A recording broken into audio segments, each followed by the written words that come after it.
Hello friends, come back to our videos and we have the next video. What we are going to learn about today is AHU. So what exactly the AHU, what it is, helps to circulate the air in the commercial areas, where it is used, how it is used. So AHU stands for air handling unit. Basically it works in the commercial areas, so the large areas where we can have the large cubic feet. So we have today the AHU. Let's go for the what exactly is different between AHU and FHU. So here we have the AHU systems. AHU also has a single areas which is full of void. Like in this compartment we have the pre-filters and the back filters which purify the air which coming from the return area.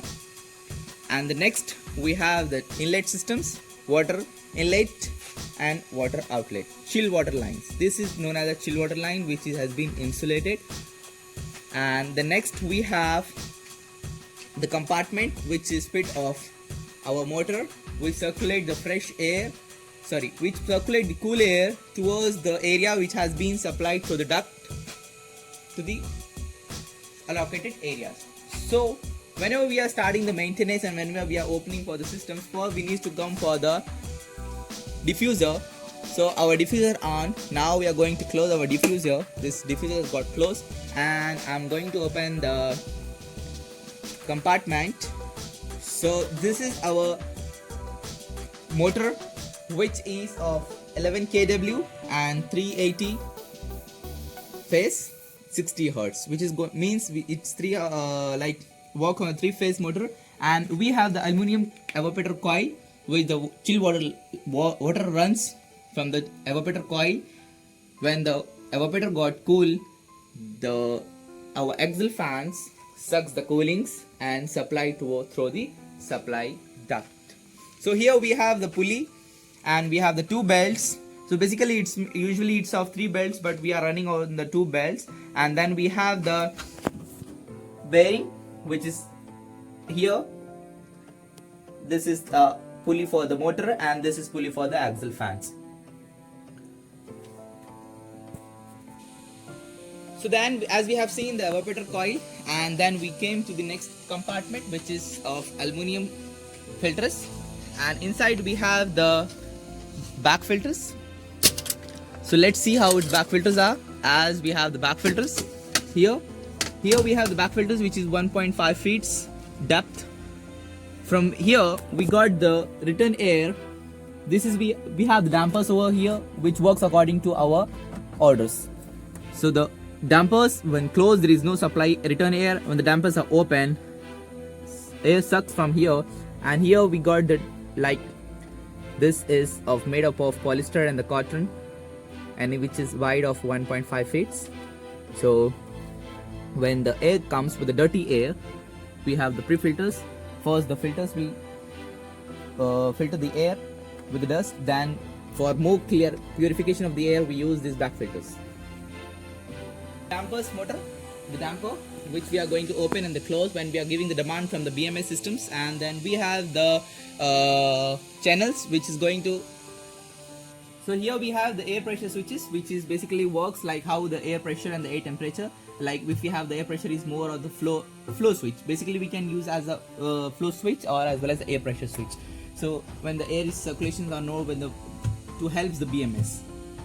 So that is our damper motor which basically works on the BMS systems. When we give the command to open and the close our dampers, this will work according to the BMS commands. So this is we have the chill water lining, which this one is a supply.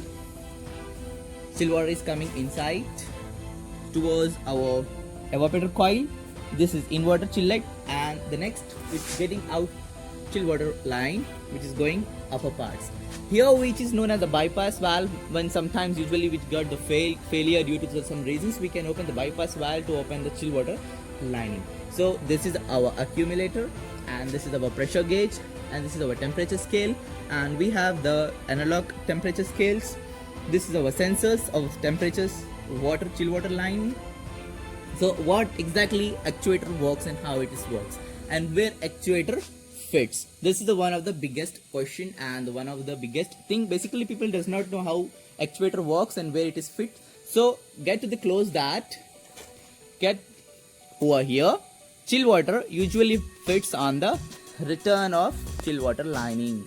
So as you can see, the chill water lining has been, this is the return line of the chill water, which is outlet of the chill water line, we can say. So actuator basically works on the commands, like when we are setting the 74 temperatures, it works like 100% for some time. Then when it reaches to the desired temperature, it's got towards the saturation temperature. This is our pressure gauge of the water, how much the pressure is circulating towards the evaporator coil. And we have the analog meter where we can measure the temperature and the kilo and how much it's working basically. So this is also one of the valve which is used known as a DRV valve. Sometimes we can use the DRV valve if the actuator valves got failure or does not working, we can operate from the DRV valve. So in the next video we will continue depth about the DRV valves. And then we have the drain water line, which is basically here when the accumulator got overheated, when the accumulator got like humidity more, temperature of the supply is more, so the drain water we will start the draining. So this is our drain channel which goes from here towards the outer areas. This is known as the chlorine tablets which we put in the drain areas. The chlorine tablets helps to stop the corrosion in the water and to clean the drain which you basically use. It should be water seal to airproof area. So this is our drain line which goes towards the drain.